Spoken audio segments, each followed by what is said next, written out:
ನಮಸ್ತೆ ಎಲ್ಲರಿಗೂ. ನಾನು ಚೆನ್ನಾಗಿದ್ದೀನಿ, ನೀವು ಚೆನ್ನಾಗಿದ್ದೀರ ಅಂದ್ಕೊಂಡಿದ್ದೀನಿ. ನನ್ನ ಹೆಸರು ಪದ್ಮ ಅಂತೇಳಿ. ನನ್ನ ಚಾನೆಲ್ ಹೆಸರು ಅನಾಥ ರಕ್ಷಕ ಕೃಷ್ಣ ಅಂತೇಳ್ಬಿಟ್ಟು.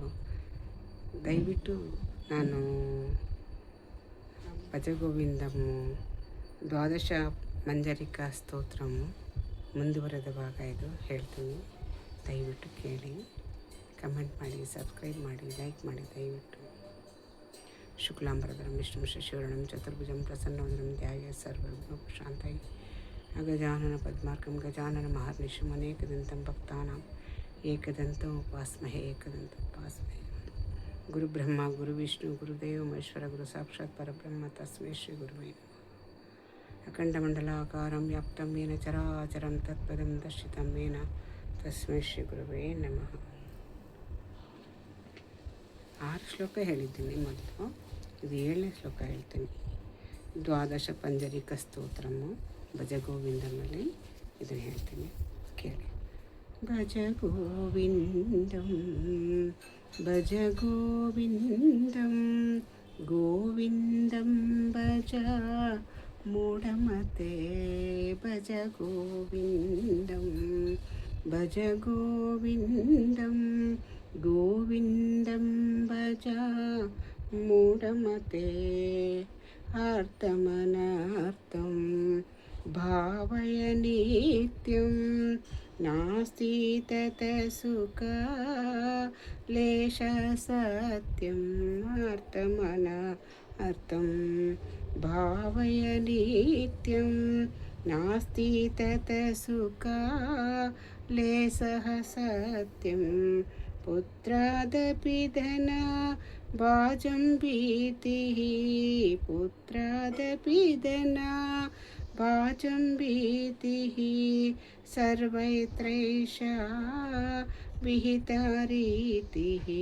ಭಜ ಗೋವಿಂದಂ ಭಜ ಗೋವಿಂದಂ ಗೋವಿಂದಂ ಭಜ ಮೂಢಮತೆ.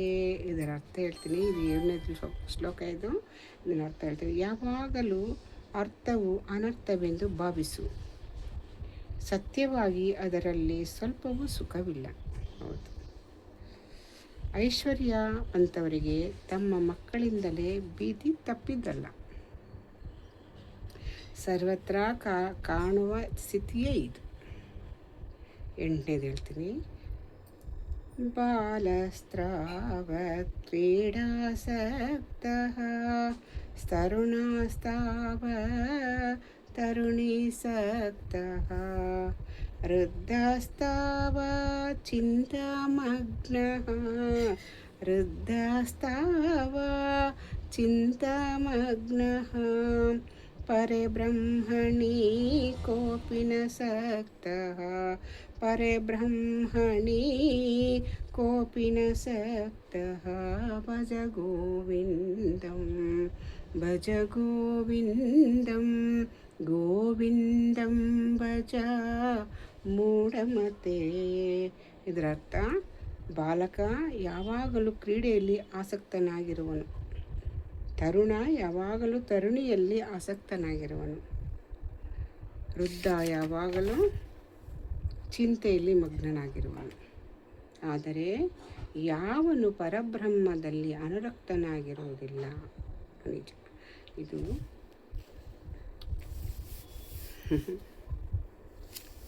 ಇದು 9ನೇದು. ಕಾತೆ ಕಾಂತ ಕಸ್ತೆ ಪುತ್ರಃ ಸಂಸಾರೋ ಯವತಿವ ವಿಚಿತ್ರಃ.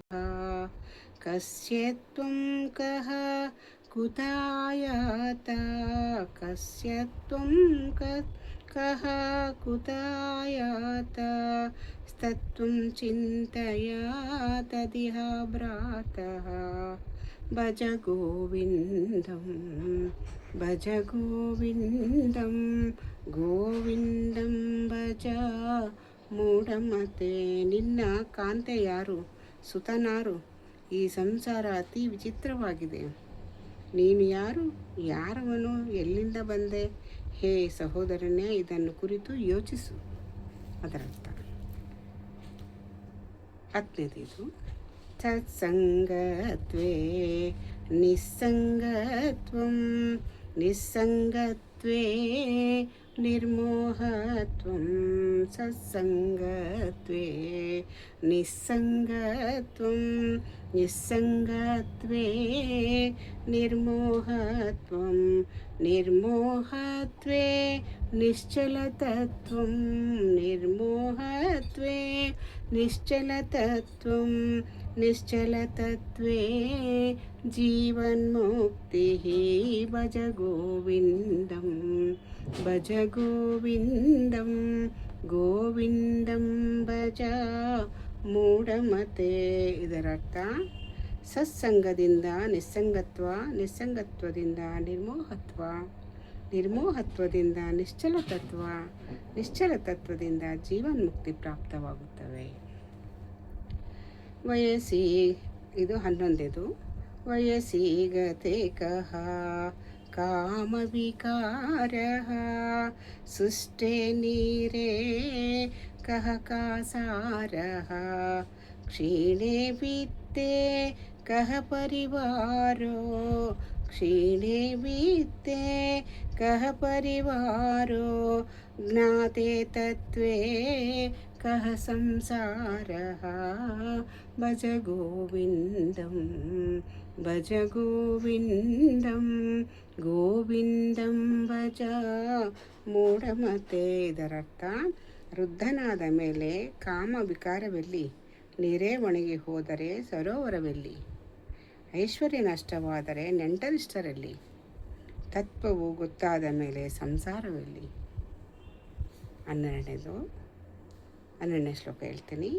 ಮಾ ಕುರುದನ ಜನ ಯೌವನ ಗರ್ವಂ ಹರತಿ ನಿಮೇಷ ಕಾಲಃ ಸರ್ವಂ ಮಾ ಕುರುದನ ಜನ ಯೌವನ ಗರ್ವಂ ಹರತಿ ನಿಮೇಷ ಕಾಲಃ ಸರ್ವಂ ಮಾಯಾಮಯಮಿದ ಮಕಿಲಂ ಹಿತ್ವಾ ಮಾಯಾಮಯಮಿದ ಮಕಿಲಂ ಹಿತ್ವಾ ಬ್ರಹ್ಮಪದಂ ತ್ವಂ ಪ್ರವಿಶ ವಿದತ್ವಾ ಬ್ರಹ್ಮಪದಂ ತ್ವಂ ಪ್ರವಿಶ ವಿದತ್ವಾ ಭಜ ಗೋವಿಂದಂ ಭಜ ಗೋವಿಂದಂ ಗೋವಿಂದಂ ಭಜ ಮೂಢಮತೆ.